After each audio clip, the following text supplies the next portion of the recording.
look good on that rod. Looks pretty good. Yeah, but these are all bait caster rods. It's that inshore stuff. Oh, hey, welcome to JB Outdoors. Wow, they snuck up on us, Jeff. Hey, welcome to JB Outdoors. That's right. We're just here looking at some fishing rods. Yeah, but you know, these are all bait caster rods, which are great for bass fishing, but we like to do inshore fishing. And for that, you can use a bait caster, but we like spinning rods. Looking for a long cast. We're looking to get that popping cork and that shrimp out there. Get that Berkeley gulp as far out from the boat as we can to pick up on some of those trout, some of those redfish. So that's right. I tell you what, we need to hit up our buddy Joel Connor Custom Rods and see if he can dial in something for us. Let's do it. We got a JB Outdoor series on the lure. Why don't we get one on the rod? We need a rod. You think you can hook us up? I'll make a phone call.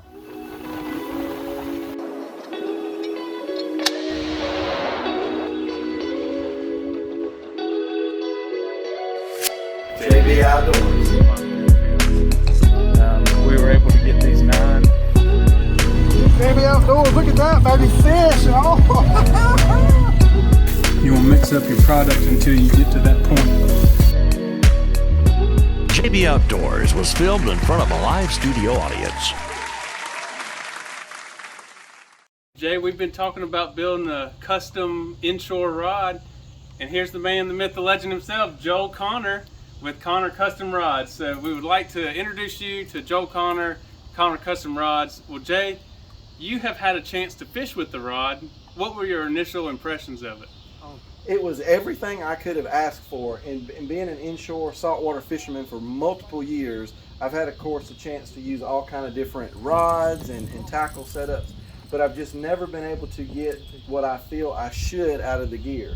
So when we were talking about I need a good inshore rod, you mentioned Joel, we go to him. So how did you get into making custom fishing rods? Well, probably late 90s. Got a magazine in the mail. I believe it was maybe from Cabela's, and just had fishing rods, building fishing rods. Had no idea you could do anything like that. So got looking at the catalog and just got interested. Got online, looked at a few things. So from there, just kind of evolved, and a couple of hundred rods later, I'm still doing it. A couple hundred, really? Yeah. So you specialize more in bait caster rods, right? Pretty much. So, yeah. but these are spinning reels or Yep. spinning rods. So, I mean, you could build anything, though, right? Yeah, bait casters, spinning reels, anything. Now, one thing I learned was actually building this custom rod, how complex a rod is. You don't really think about it's just a pole, it's got some eyes on it, and you put some string on it and you let it rip. But as you walked us through the process on this custom rod, I was really overwhelmed but yet intrigued about the different parts. Because number one, we had to pick a blank, and then to be able to pick a blank, we had to tell you, number one, what we were fishing for, what kind of lures and line that we were using. So we had a lot of questions that we had to give you answers to. And then we went to what kind of handle do you want, what kind of guides do you want, what color does this thing look like, and the list went on from there. But I really think it was cool because if we help somebody make and design their own custom rod, there's a couple different things, and I was going to see if you could kind of walk through that process again of the picking the right blank, picking the handle, picking the guides. Well, just the applications. I didn't know there were so many options with the rod either. But how do you pick, let's say, the blank or the different options based on what you're wanting to fish with? A custom-made rod, it's almost unlimited on what you can do as far as the length. And the rod business in probably the last 10 or 15 years has exploded with blanks and so many different types of options to choose from. Handles the same way, grips, handles the same way. All right, so can you walk through a little bit on how we got to the JB Outdoors inshore rod, how we got all these components together? Okay, I know you were looking, one of the things that you were looking for was the length of the grip. You was looking for the rod that you had. I think you were not satisfied with, I think the handle was a little bit too short, and you were wanting a longer handle so you could get more cast, better castability and a longer cast out of it. You're also wanting a longer blank.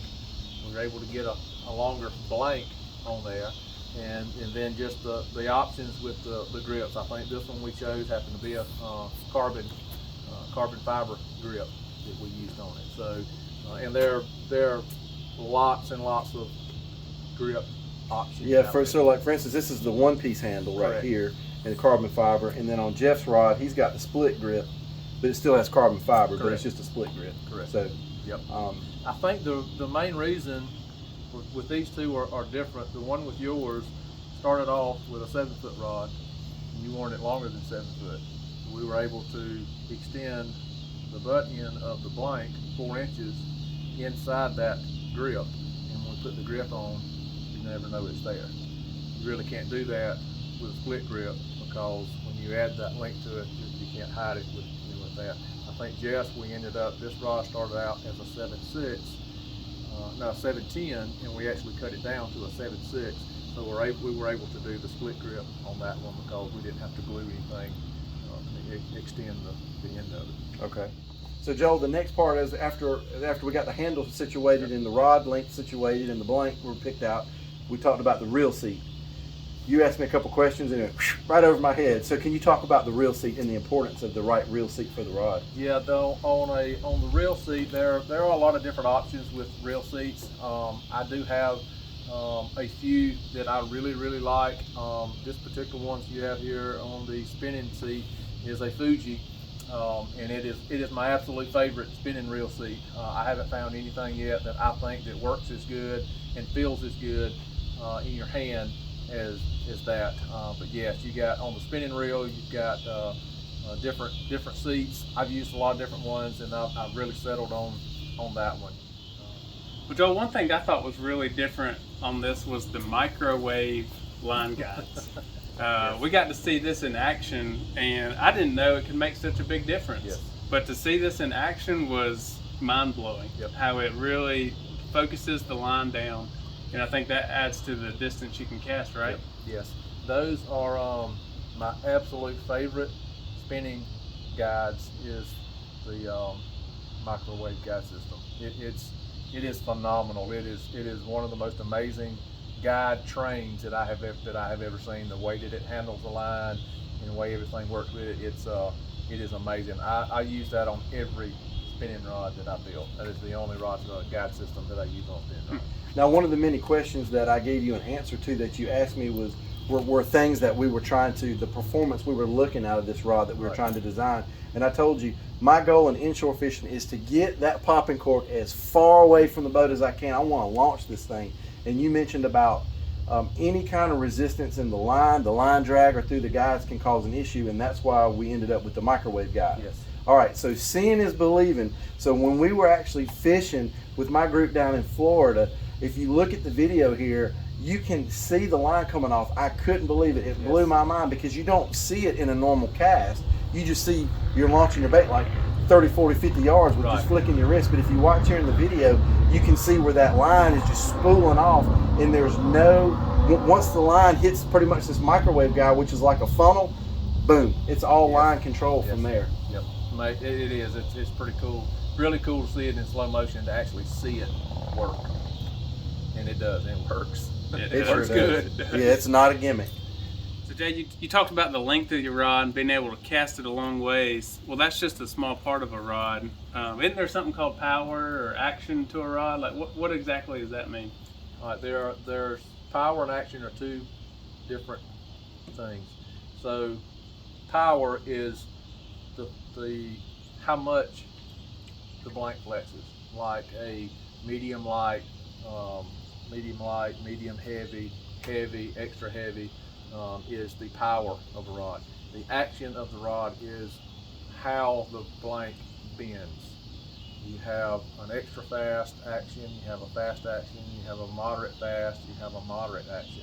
All of that is where the blank flexes on it. An extra fast is going to flex a little closer to the tip. A fast is going to be a little bit farther down. A moderate fast about midsection, and a moderate a little bit more than midsection. So power and action are a little bit different. So one's like backbone and one's kind of sensitivity. Yes. Okay. Yeah.